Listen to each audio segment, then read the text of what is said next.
అందరికీ ర్యాంక్స్ వచ్చాయా సార్? మీకే ర్యాంక్ వచ్చింది sir.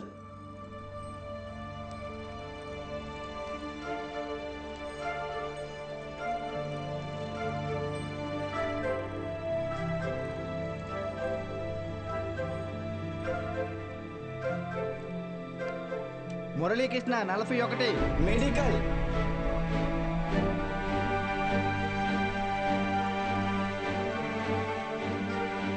Suresh 59 medical. Bhargavi 9 medical. Kusuma 55 engineering. Congratulations sir. Thank you. Ananthalakshmi 43 medical. N Rambabu 29 engineering. M Venkatalakshmi 30. P Mahalakshmi 15. C Padmavathi 8. G Pramila 33. D Veeranna 9.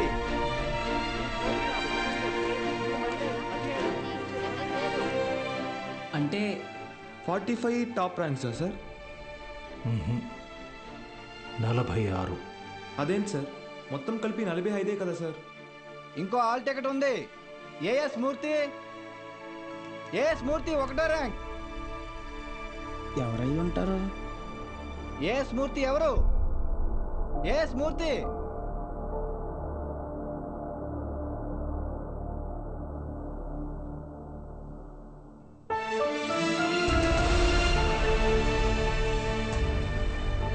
నాతో కలిపి 46.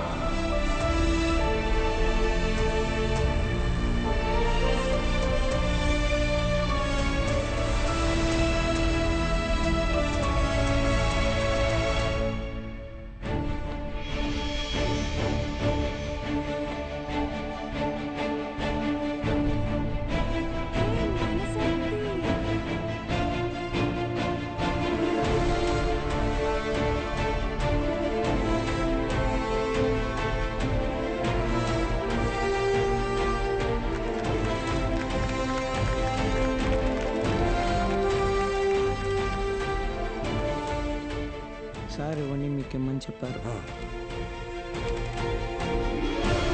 సతీ, నీ పూర్తి పేరు చెప్పు. అన్నవరం సత్యనారాయణమూర్తి. చాలా పెద్ద పేరురా.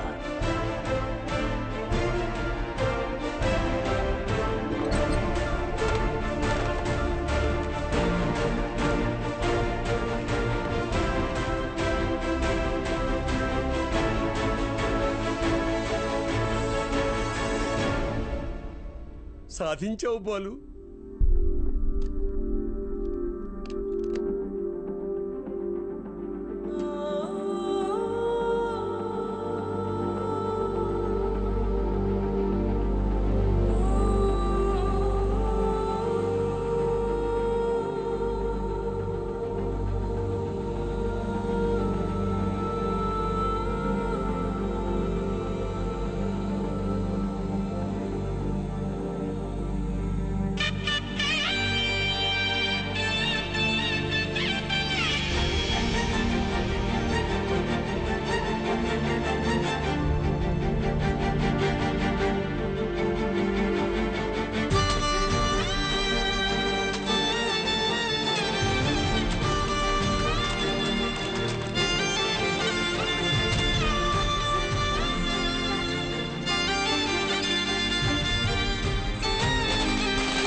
నైన్త్ ర్యాంకే కదా, అయినా సరే నెలకొక 3,000 నుంచి 4,000 ఖర్చు అవుతుంది. మీ నెల జీతం 900 అనుకుంటా కదా? అవునయ్యా. భయపడద్దు, అప్పు చేయక్కర్లేదు. మీ అబ్బాయి చదువు పూర్తయ్యేంత వరకు ఫీజు బాధ్యత నాది. పై చదువులకు అమెరికా పంపిస్తాను. అమలాపురంలో సబ్ ఇన్స్పెక్టర్గా పోస్టింగ్ ఇప్పిస్తాను. మీ అమ్మగారితో టౌన్లో హోటల్ పెట్టేస్తాను. నువ్వు చేయాల్సిందల్లా ఒక్కటే, నీకొచ్చిన మార్కులు త్రిపాఠి ఇన్స్టిట్యూషన్స్లో చదవటంలో వచ్చాయని చెప్పాలి.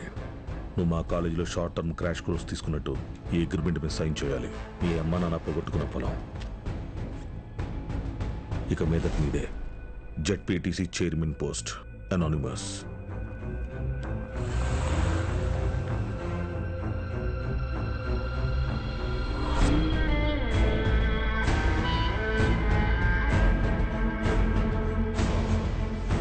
బాలూన్ తీసుకొచ్చాను సార్.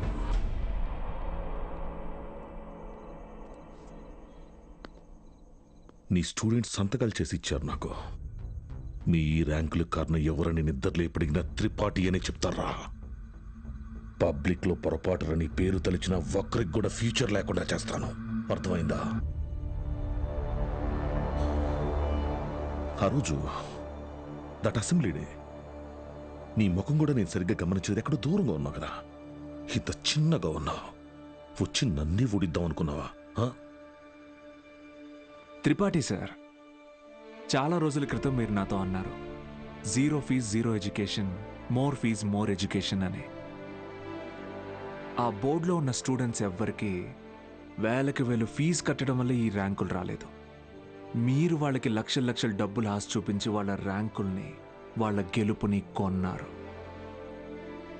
ఇది కూడా ఒక గెలుపేనా?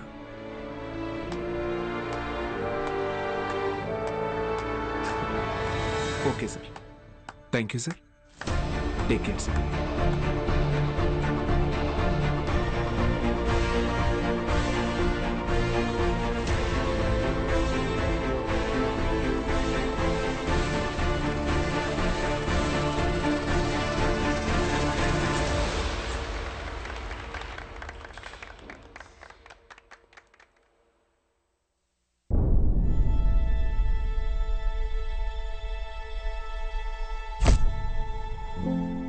ఏ మనిషి అయితే మిమ్మల్ని నమ్మలేదో ఈరోజు ఆ మనిషే మీ ఇంటి ముందుకొచ్చి మిమ్మల్ని తన ఇన్స్టిట్యూట్కి బ్రాండ్ అంబాసిడర్ అవ్వమని బతిమాలుతున్నాడు. ఏదే బూస్ట్కి సచిన్ ఉన్నట్టు. ఇది కదా నేను మీకు దక్కాలనుకున్న రెస్పెక్ట్. వచ్చింది. సూపర్. సంతకాలు పెట్టండి. కాంట్రాక్ట్ మీద సంతకాలు పెట్టండి. చదువు అనేది వ్యాపారంగా మారి చాలా కాలమైంది. ఫ్యూచర్లో ఇది ఇంకా పెద్ద వ్యాపారం అవుతుంది. ఈరోజు ఇంటర్ ఫస్ట్ ఇయర్, సెకండ్ ఇయర్కి వసూలు చేసే ఫీజుల కంటే ఎక్కువ ఫీజులు ఎల్కేజీ, యూకేజీ క్లాసులకి వసూలు చేసే రోజులు వస్తాయి. మన కంటికి కనపడేది త్రిపాఠి ఒక్కడే, కానీ తనలాంటి వాళ్ళు ఈ దేశంలో చాలామంది ఉన్నారు. మీ చదువుకి ఖర్చు అయ్యే ప్రతి రూపాయి త్రిపాఠి జేబులో నుంచే రానివ్వండి. మీ ఇంట్లో వాళ్ళకి ఇస్తానన్నవన్నీ ఇవ్వనివ్వండి. పై చదువులు చదివిస్తాడా? చదవండి. తన అహంకారాన్ని వాడుకొని మీరు ఎదగండి. మంచి పొజిషన్కి వెళ్ళండి. బాగా సెటిల్ అవ్వండి. అప్పుడు చదువుని కొనలేని వాళ్ళకి చదువుని పంచండి. మీలాగా వాళ్ళని గెలిపించండి. 46 మంది ఉన్నారు. మీరు తలుచుకుంటే ఎంతో మంది జీవితాల్ని మార్చగలరు. వచ్చి ఆ కాంట్రాక్ట్స్ మీద సంతకాలు పెట్టండి.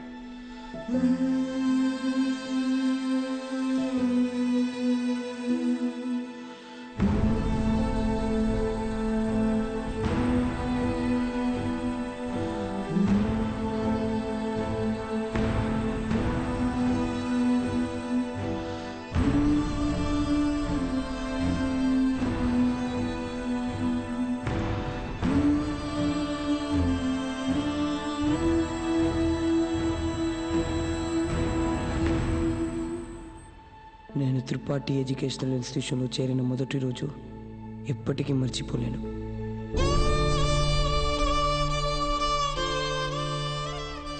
లెక్చరర్స్ అంతా నాకు ఎంతో అంటగా నిలబడి నన్ను ప్రోత్సహించారు. నేనేదైనా తప్పు చేస్తే దండించేవారు. వాళ్ళే నన్ను సరైన దారిలో నడిపించారు. నాకంటూ ఒక లక్ష్యాన్ని ఏర్పరిచి అందులో నన్ను గెలిపించారు.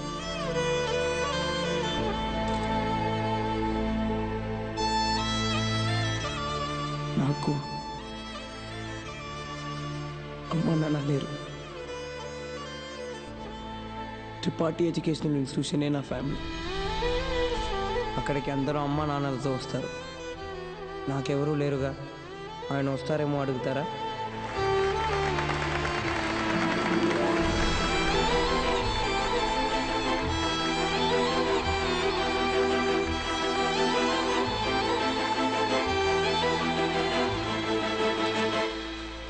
వెళ్ళిపోయాడు. వరం ఇచ్చిన తర్వాత దేవుడు ఎలా మాయమైపోతాడో అలా మాయమైపోయాడు. ఆ తర్వాత బాలు సార్ని మేము ఎప్పుడూ కలవలేదు. ఆయన ఉంటే త్రిపాఠి వల్ల మాకు ఎప్పుడైనా ప్రాబ్లం వస్తుందనుకున్నాడు ఏమో. వెళ్ళిపోయాడు. ఏ పాడుబడిన థియేటర్లో బాలు సార్ మాకు చదువు చెప్పారో ఆ థియేటర్నే ఇప్పుడు మేము కోచింగ్ సెంటర్గా మార్చాం. సంవత్సరం పొడుగునా మా 46 మందిలో ఎవరో ఒకరు వచ్చి ఈ పేద విద్యార్థులకి క్లాసెస్ తీసుకుంటాం. అరే అభి మీ తాతరా? ఇక్కడ చదువు అమ్మబడదు, పంచబడుతుంది.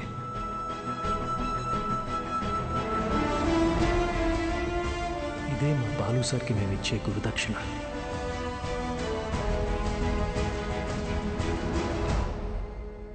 ఇప్పుడు బాలు సార్ ఎక్కడున్నారు సార్? తెలీదు.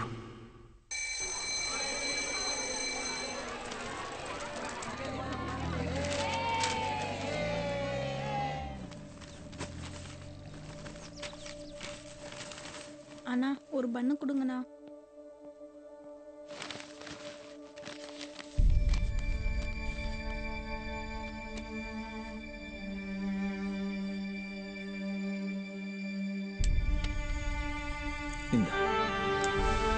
தேங்க்ஸ். படிக்கணும்னு ஆசை இருக்கா தம்பி? ஆமாம் சார். సరే బా.